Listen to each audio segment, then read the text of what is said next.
नमस्कार साथियों, आपका एक बार फिर से स्वागत है। राजस्थान इतिहास की बात हम कर रहे थे और अजमेर के चौहानों में हमने देखा था कि उत्पत्ति के क्या क्या स्रोत हैं।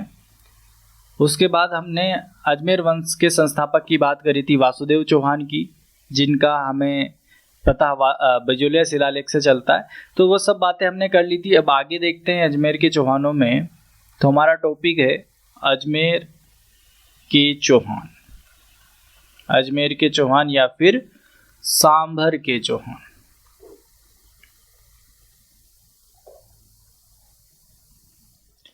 तो अजमेर और सांभर के चौहानों की हम बात कर रहे हैं, जहां पे हमने अग्निकुंडीय सिद्धांत देखा था, जो सबसे सटीक मत था गौरी शंकर हीराचंद ओझा का, जिसका समर्थन दशरथ शर्मा ने किया।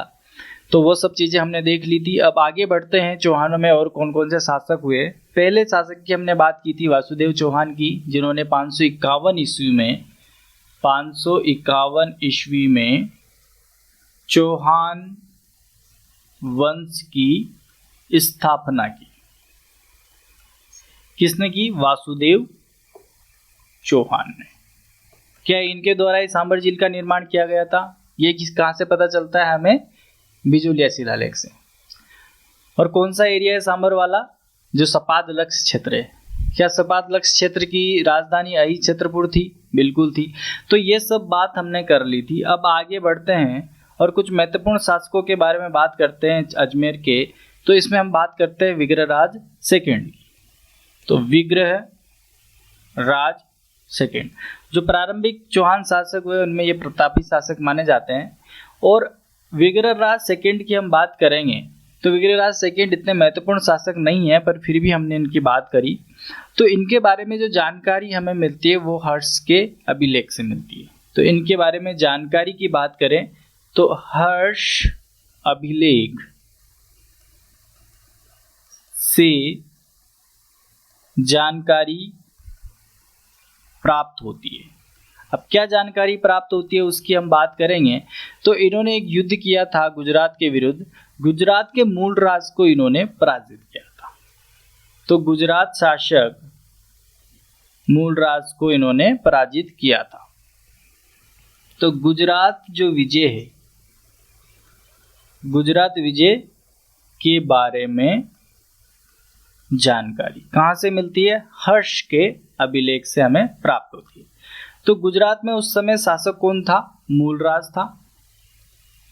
मूलराज गुजरात का शासक हुआ करता था। और चौहानों की बात करें तो चौहानों का शासक था विग्रहराज, विग्रहराज सेकंड। तो चौहान शासक विग्रहराज सेकंड ने मूलराज को क्या कर दिया था? पराजित कर दिया था। जब इन्होंने आक्रमण किया तो मूलराज पराजित हुए और विग्रहराज सेकंड विजय हुए। तो ये जानकारी हमें हर्ष के अभिलेख से मिलती है।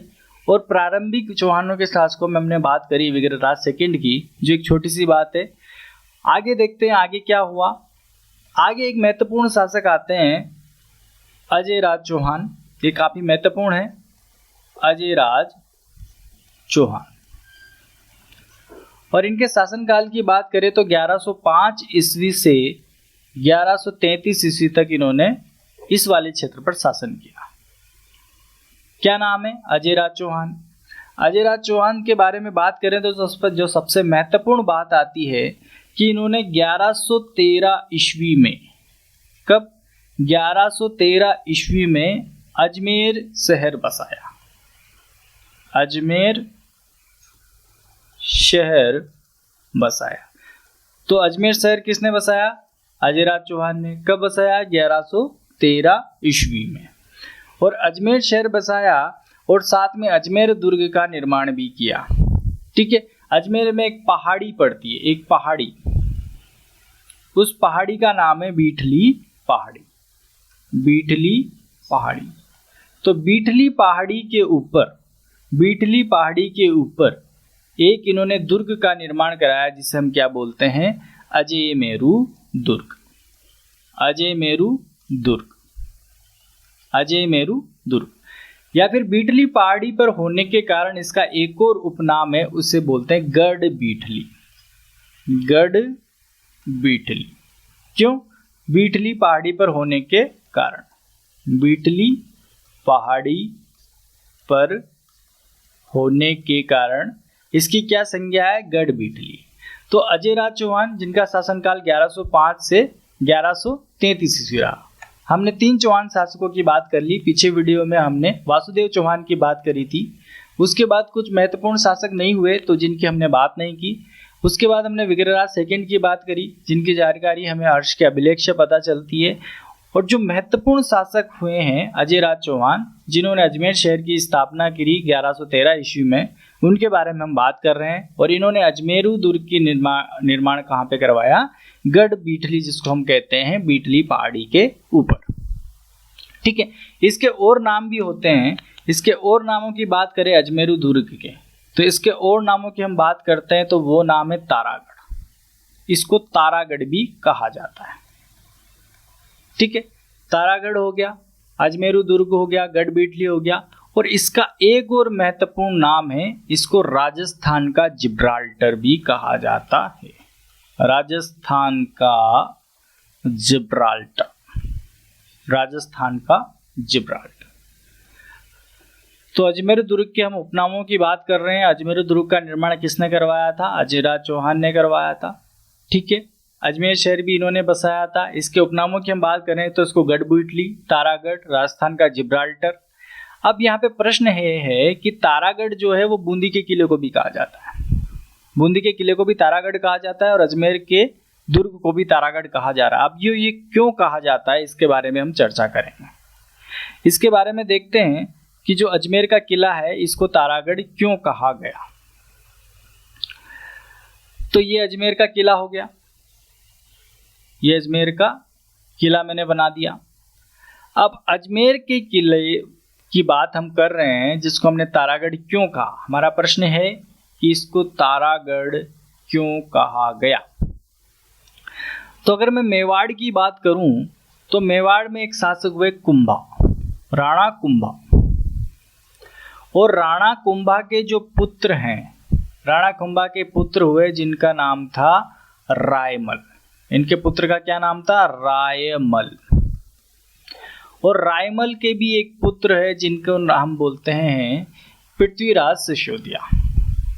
पृथ्वीराज सिसोदिया, पृथ्वीराज सिसोदिया। तो बात किनसे रिलेटेड है? पृथ्वीराज सिसोदिया से।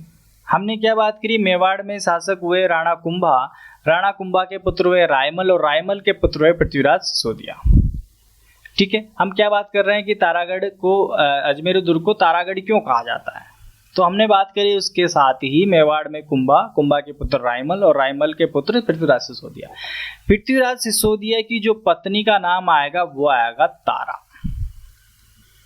ठीक है, तारा ने इस दुर्ग को देखा, बोला कि इसकी मरम्मत करवाओ, ये बिल्कुल भी टूटा फूटा लग रहा है। तो इसकी मरम्मत करवाई पृथ्वीराज सिसोदिया ने जो रायमल के पुत्र थे। इसीलिए इस दुर्ग को तारागढ़ दुर्ग कहा जाता है। किसके नाम पर? पृथ्वीराज सिसोदिया की पत्नी तारा के नाम पर इसको तारागढ़ दुर्ग कहा गया। तो हमने बात करी तारागढ़ दुर्ग क्यों कहा गया। दुर्ग की स्थापना किसने करी? अजयराज ने। अजयराज की और बात करेंगे तो अजयराज ने और क्या क्या चीज़ें यहाँ पर करी उसके बारे में बात करते हैं। तो अजयराज ने यहाँ पर चांदी के सिक्के चलाए। जब इनके शासक था तो चांदी के सिक्के तैराए, जिन सिक्कों पर क्या है, नाम है अजय प्रियदम। अजय प्रियदम, अजय प्रियदम। इन चांदी के सिक्कों का काफी प्रचलन हुआ अजयराज के चौहान में। तो ये है चांदी के सिक्कों का प्रचलन। ठीक है, और बात करेंगे तो इनके जो सिक्के थे, जो चांदी के सिक्के थे, उन पे एक देवी की मूर्ति थी। जो देवी कौन थी? इन्हीं की पत्नी। तो इनके पत्नी के बारे में जानकारी हमें इन्हीं सिक्कों से पता चलती है। तो सिक्कों पर पत्नी का नाम अंकित था। तो सिक्कों पर पत्नी का नाम अंकित, और पत्नी का नाम हमें क्या मिलता है? सोमल देवी, सोमल देवी। तो अजयराज चौहान की पत्नी का नाम हमें सोमल देवी मिलता है। कहाँ से मिलता है? यहाँ पे जो सिक्के चले वहाँ से मिलता है। तो सिक्कों पर सोमल देवी इनकी पत्नी का जो नाम अंकित है। जो तारागढ़ अजय मैरू दुर्ग है, इसका निर्माण इन्होंने करवाया, जिसको राजस्थान का जिब्राल्टर भी कहा जाता है। और अजमेर शहर की स्थापना 1113 ईस्वी में की। तो ये हमने अजयराज चौहान के बारे में बात करी। आगे और क्या महत्वपूर्ण शासक हो सकते हैं जिनकी हम बात करेंगे, तो वो है अगले महत्वपूर्ण शासक आनाजी या फिर अर्णोराज, जिनको हम आनाजी भी कहते हैं। ठीक है, 3 शासकों की हमने बात की। वासुदेव चौहान के बाद हमने बात करी किनकी? अजयराज की। विग्रहराज सेकंड इतने महत्वपूर्ण नहीं है। अब आनाजी की हम बात करते हैं। तो आनाजी की बात हम करेंगे तो आनाजी ने जो अजमेर है वहां पर एक झील का निर्माण कराया, जिसे हम बोलते हैं आना सागर झील। कोई भी शासक कोई भी महत्वपूर्ण कार्य करवाता है जिनसे ही हमें इतिहास के बारे में जानकारियां मिलती है। जैसे हम बात करें कि भाई अगर दुर्ग नहीं होते, शिलालेख नहीं होते, तो हमें पुराने समय के बारे में पता नहीं चलता। तो हमने एक बना दी कि आना सागर झील है, और आना सागर झील का निर्माण कार्य किसने कराया? आनाजी ने अपने शासनकाल में करवाया। ठीक है, अब आना सागर झील के किनारे यहाँ पर एक उद्यान है। आना सागर झील के किनारे हम बोलेंगे कि यहाँ पे एक उद्यान है जिसका नाम है सुभाष उद्यान। कौन सा उद्यान है? सुभाष उद्यान, जिसको और क्या बोलते हैं? दौलत बाग या फिर सुभाष उद्यान। तो मैंने कहा कि भाई आना सागर झील है, आना सागर झील का निर्माण कराया आनाजी ने, और आनाजी की आना सागर झील के किनारे ही एक उद्यान है जिसे हम बोलते हैं दौलत बाग। इसका जो निर्माण कार्य था, इसका जो निर्माण करवाया था वो कराया था सलीम ने। सलीम कौन है? जहांगीर ने इसका निर्माण करवाया था, सलीम। ठीक है, आना सागर झील के किनारे जो दौलत बाग है उसका निर्माण किसने करवाया? जहांगीर ने। और आगे बात करें तो इसके किनारे पर एक छतरियां हैं। किनारे पर एक और क्या चीज है? छतरियां, जिनको हम बोलते हैं 12 दर छतरी। 12 दर छतरियों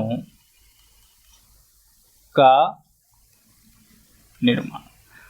तो 12 दरी का निर्माण भी किसने करवाया? शाहजहां ने। तो आना सागर झील का निर्माण कराया आनाजी ने।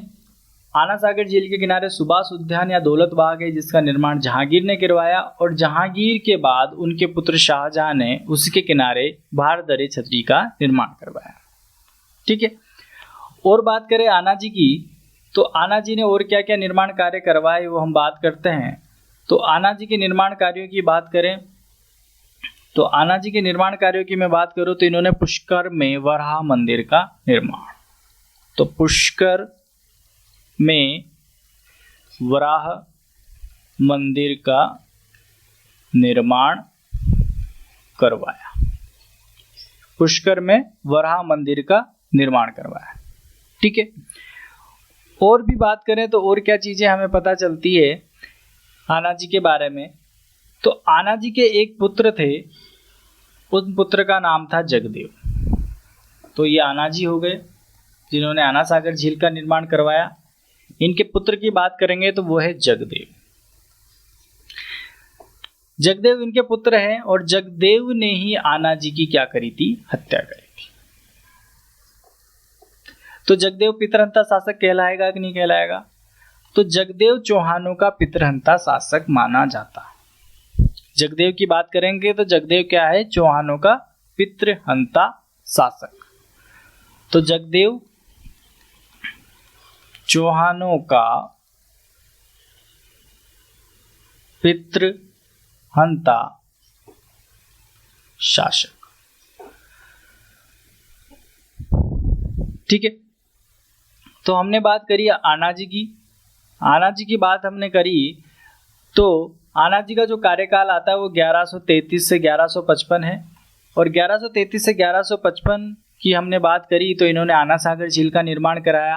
आना सागर झील के किनारे सुभाष उद्यान का निर्माण जहांगीर ने करवाया। बाहर दरे छतरी का निर्माण शाहजहां ने कराया। आना जी के और कार्यों की बात करी तो पुष्कर में वराह मंदिर का निर्माण करवाया। ठीक है, और बात हम करेंगे तो आना जी का एक युद्ध हुआ, गुजरात के शासक थे, तो गुजरात के जो शासक थे उस समय वो थे कुमारपाल। ठीक है, और अजमेर की हम बात कर रहे हैं तो अजमेर में या फिर सांबर में जो शासक है वो है आना जी या फिर जिनको अर्णोराज कहते हैं।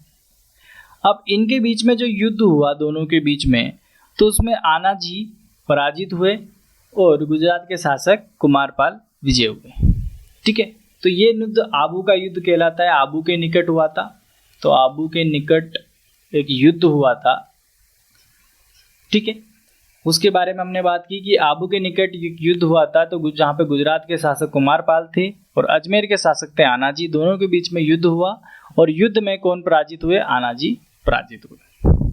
तो आना जी से रिलेटेड कुछ महत्वपूर्ण बातें थी जो हमने बात करी। अब प्रश्न आता है कि चौहानों का प्रथम शासक कौन है? तो वो है जगदेव, जिन्होंने आना जी की हत्या करी थी। आगे और महत्वपूर्ण शासक की बात करेंगे तो और महत्वपूर्ण शासक में अगला शासक आता है विग्रहराज चतुर्थ। विग्रहराज चतुर्थ, विग्रहराज चतुर्थ की बात करें तो इनको विशल देव भी कहा जाता है। विग्रहराज द्वितीय की हमने बात करी थी, जो प्रारंभिक शासकों में प्रतापी शासक थे। ठीक है, अब बात करें हम विग्रहराज चतुर्थ की। तो विग्रहराज चतुर्थ की हम बात करेंगे, जिनको विशल देव भी कहा गया। इनके काल को चौहानों का स्वर्ण युग कहा जाता है। अब चौहानों का स्वर्ण युग इसलिए कहा जाता है क्योंकि इनके समय में जो चौहान वंश का विस्तार है वो काफी ज्यादा हुआ। तो साम्राज्य का विस्तार इन्होंने दिल्ली तक कर लिया था। तो चौहान वंश का साम्राज्य विस्तार दिल्ली तक किया, इसलिए इनके काल को चौहानों का स्वर्ण युग कहा जाता है। तो चौहानों का स्वर्ण युग, चौहानों का स्वर्ण युग किनके काल को कहा जाता है? विग्रहराज चतुर्थ या विशल देव के काल को। इनकी उपाधियों की बात करेंगे तो इनकी उपाधियों की हम बात करते हैं तो इनको और क्या उपाधि प्राप्त हुई? तो इनको कवि बांधव या कटि बांधव कहा जाता है। उपाधि की बात करेंगे तो उपाधि है इनकी कवि बांधव, कवि बांधव या फिर कटि बांधव भी कुछ पुस्तकों में लिखा हुआ है। तो कवि बांधव या कटि बांधव की उपाधि, चौहानों का स्वर्ण युग, और इन्होंने दिल्ली तक अपने साम्राज्य का विस्तार किया था। ठीक है, और बात करें इनकी तो इन्होंने अजमेर में एक संस्कृत पाठशाला का निर्माण करवाया, जो बहुत ही महत्वपूर्ण काम है इनके जीवन का कि अजमेर में संस्कृत पाठशाला का निर्माण, संस्कृत पाठशाला का निर्माण। उस संस्कृत पाठशाला का नाम क्या है? सरस्वती कंठाभरण, सरस्वती कंठाभरण। उस संस्कृत पाठशाला का नाम है नहीं था। क्यों था? क्योंकि इसको तोड़वाकर, इसको किसने तोड़वाया? इसको तोड़वाकर यहाँ पर एक मुस्लिम चीज का निर्माण करवा दिया, जिसको हम बोलते हैं, जहाँ पे 2.5 दिन का उर्स भी लगता है, इसलिए इसको 2.5 दिन का झोपड़ा कहा जाता है। तो इसको तोड़वाया किसने? कुतुबुद्दीन ऐबक ने। तो विग्रहराज चतुर्थ की हम बात कर रहे हैं, जिनको चौहान वंश का स्वर्णकाल माना जाता है इनके काल को। इनकी उपाधियों की हमने बात करी, कवि बांधव और कटि बांधव। अजमेर में संस्कृत पाठशाला का निर्माण ये करवा रहे हैं, जिसको हमने सरस्वती कंठाभरण नाम दिया। अब सरस्वती कंठाभरण को जो दिल्ली के शासक थे कुतुबुद्दीन ऐबक, उन्होंने तोड़वा दिया। जब 1192 की बात करेंगे तो जो गोरी था उन्होंने क्या किया? एक गुलाम छोड़ दिया था यहाँ पे, जिसको हम कुतुबुद्दीन ऐबक कहते हैं। तो मोहम्मद गोरी की हमने बात करी। मोहम्मद गोरी का जो गुलाम था कौन गुलाम था? कुतुबुद्दीन ऐबक, जो इनका दामाद भी था। तो कुतुबुद्दीन ऐबक ने इसको तुड़वा कर यहाँ पर 2.5 दिन के झोपड़े का निर्माण करवाया। 2.5 दिन का झोपड़ा, ठीक है। सरस्वती कंठाभरण को 2.5 दिन का झोपड़ा का निर्माण करा। यहाँ पर इसको 2.5 दिन का क्यों कहते हैं? क्योंकि बहुत सारी जगह ऐसा लिखा है इनका इस निर्माण 2.5 दिन में हुआ था, इसलिए इसको 2.5 दिन का। नहीं, ऐसा नहीं है। यहाँ पर क्या है कि 2.5 दिन का मेला लगता है, उर्स लगता है। पंजाब साध संत की स्मृति में यहाँ पर 2.5 दिन का उर्स लगता है, इसलिए इसको 2.5 दिन का झोपड़ा कहते हैं। तो इसको तोड़वा दिया था इन्होंने सरस्वती कंठाभरण को। तो विग्रहराज चतुर्थ के काल को हमने चौहानों का स्वर्ण काल कहा। इनको कवि बांधव या कटी बांधव कहा जाता है, ठीक है। तो ये हमने बात करी विग्रहराज चतुर्थ की। और इनकी और बात करेंगे तो इन्होंने एक नाटक लिखा जिसको हम बोलते हैं हरिकेली नाटक। तो हरिकेली नाटक किनके द्वारा लिखा गया? विग्रहराज चतुर्थ के द्वारा हरिकेली नाटक लिखा गया, ठीक है। इनके दरबार में एक कवि हुआ करते थे नरपत जी नाले। तो नरपत जी नाले ने एक रचना की जिसको हम विशलदेव रासो कहते हैं। तो आगे बात करेंगे तो इनके दरबार में एक कवि हुए नरपत नाले, जिन्होंने एक रचना करी।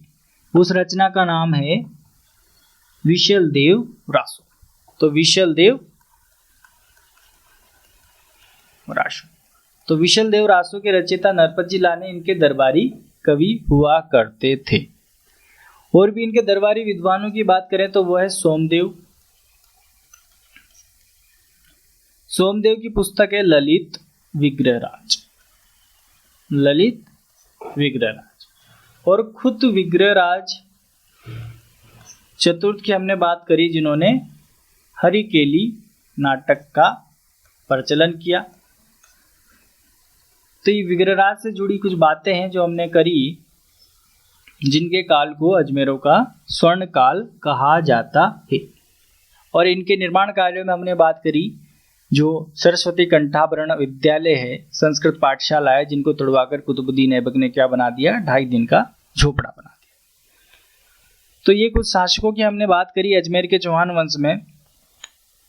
आज के लिए इतना ही रहने देते हैं, आगे और बात करेंगे। आगे के जो प्रतापी शासक हुए, जैसे पृथ्वीराज चौहान की बात हम करेंगे, जो सबसे महत्वपूर्ण है। आज हमने बात करी आना जी के बारे में, और आना जी के जो पुत्र थे जगदेव, जिन्होंने इनकी हत्या करी थी, उसके बारे में हमने बात करी। आना जी का एक युद्ध हुआ गुजरात में, जहाँ पे पराजित हुए थे। तो ये सब बातें हैं आज के अजमेर चौहान के वीडियो से। अगर आपको वीडियो पसंद आता है तो चैनल को लाइक शेयर जरूर करें, सब्सक्राइब जरूर करें, वीडियो को ज़्यादा से ज़्यादा लोगों तक पहुँचाएँ और ज़्यादा से ज़्यादा लोगों को इस चैनल पर जोड़ने का प्रयास करें। धन्यवाद।